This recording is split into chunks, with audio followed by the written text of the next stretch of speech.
हर हर महादेव शिव भक्तों, सावन का पावन महीना चल रहा है और इस पावन महीने के अंदर पार्थिव शिवलिंग बनाकर पूजन करने से समस्त मनोकामनाएं पूर्ण होती है और महादेव जी की विशेष कृपा हम पर बनती है। पार्थिव शिवलिंग का निर्माण आप अपने घर में भी कर सकते हैं और मंदिर में भी कर सकते हैं। मंदिर में जो गार्डन लगा होता है वहाँ पर आपने देखा होगा कि बेलपत्र के बड़े बड़े पेड़ लगे होते हैं और शमी पत्र भी होता है, पीपल का वृक्ष भी होता है और आंकड़े का पौधा भी होता है। तो उनके नीचे आप विराजमान होकर के पार्थिव शिवलिंग बना करके पूजन कर सकते हैं। अगर आपके घर में भी शमी का पौधा लगा है या बेलपत्र का पौधा लगा है तो वहाँ पर भी आप गमले में छोटे से शिवलिंग बना करके पूजन कर सकते हैं। यहाँ पर मैं मंदिर के अंदर बैठ करके पार्थिव शिवलिंग का निर्माण कर रही हूँ। मैं बेलपत्र के पेड़ के नीचे विराजमान हूँ और वहाँ पर मैं भोलेनाथ जी का शिवलिंग बना रही हूँ। देखिए, आप सभी से निवेदन करना चाहूँगी कि जब भी आप पार्थिव शिवलिंग बनाएं और आपकी कोई विशेष मनोकामना हो तो आपको शिवलिंग बनाने के लिए मिट्टी, आंकड़े के पौधे से, थोड़ी सी आपको समी पत्र से और थोड़ी सी आपको बेल पत्र के पौधे से मिट्टी लेकर के उन तीनों मिट्टी को मिक्स करके फिर आपको पार्थिव शिवलिंग का निर्माण करना चाहिए। निर्माण करते समय उस मिट्टी में आपको थोड़ा सा घी, थोड़ा सा शहद और थोड़ा सा गंगा जल जरूर डालना चाहिए। उसके बाद ही पार्थिव शिवलिंग का निर्माण करना चाहिए।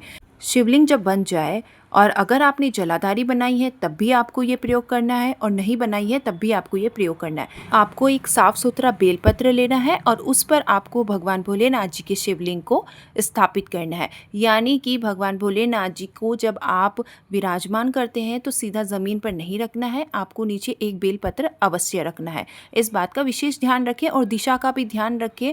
बेलपत्र और शिवलिंग दोनों का जो मुख होगा वो उत्तर दिशा की तरफ होगा, इस बात का विशेष ध्यान रखिएगा। तो अब हमारा पार्थिव शिवलिंग बनकर तैयार हो गया है। अब हम इनका पूजन करेंगे। मैंने यहाँ पर जलाधारी नहीं बनाया है, आप चाहे तो जलाधारी बना सकते हैं। उसके बाद में अब हम सबसे पहले भगवान भोलेनाथ जी को एक लोटा जल समर्पित करेंगे।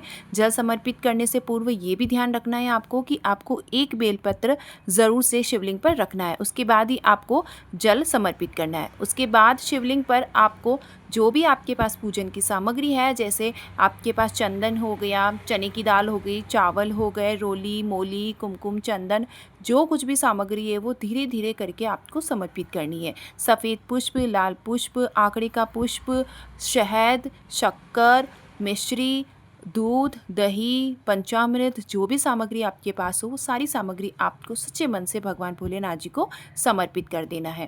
करने के बाद अब अगर आपकी कोई विशेष मनोकामना है तो आपको एक बेलपत्र लेना है।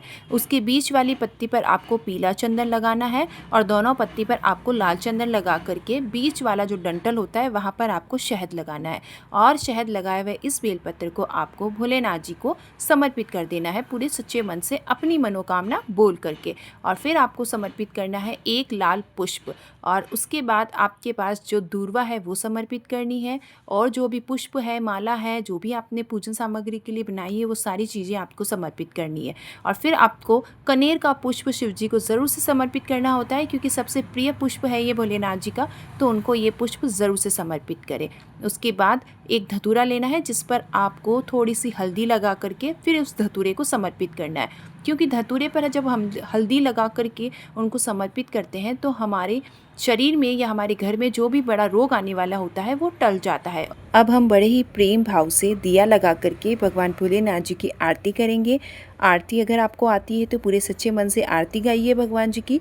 अगर आरती नहीं आती है तो भी आप दीपक को बहुत अच्छे से घुमा करके भगवान भोलेनाथ जी की आरती करिए और महादेव जी से क्षमा याचना कीजिए कि हे प्रभु, अगर आपकी पूजन में किसी प्रकार से हमसे कोई भूल हो गई है तो हमें क्षमा करें। तो इस प्रकार से आपको पार्थिव शिवलिंग का निर्माण करके सरल तरीके से भगवान भोलेनाथ जी का पूजन करना है। आप देखेंगे कि आपकी मनोकामना बहुत ही जल्द पूर्ण हो रही है, आपके सारे बिगड़े हुए काम बन रहे हैं। आपका काम धंधा व्यापार अगर कुछ अच्छा नहीं चल रहा है तब भी आप पार्थिव शिवलिंग का पूजन कीजिए। भगवान भोलेनाथ जी बहुत जल्दी सुनवाई करते हैं ऐसे, और आपके सारे काम आपको बनते हुए नजर आएंगे। अगर आप हर सोमवार को ये करते हैं तो और भी अच्छा है, लेकिन अगर आप सावन के महीने में हर रोज़ ये पार्थिव शिवलिंग का पूजन करेंगे तो पूरे साल आपके घर में बरकत ही बरकत रहेगी। भगवान भोलेनाथ जी की विशेष कृपा आप लोगों पर बनी रहेगी। महादेव जी की इस विशेष कृपा को पाने के लिए आपको सावन के महीने में पार्थिव शिवलिंग का पूजन अवश्य करना चाहिए। हर हर महादेव। जय श्री कृष्ण। आप सभी शिव भक्तों को हमारे इस वीडियो को लाइक करें, शेयर करें और कमेंट करना बिल्कुल मत भूलिएगा।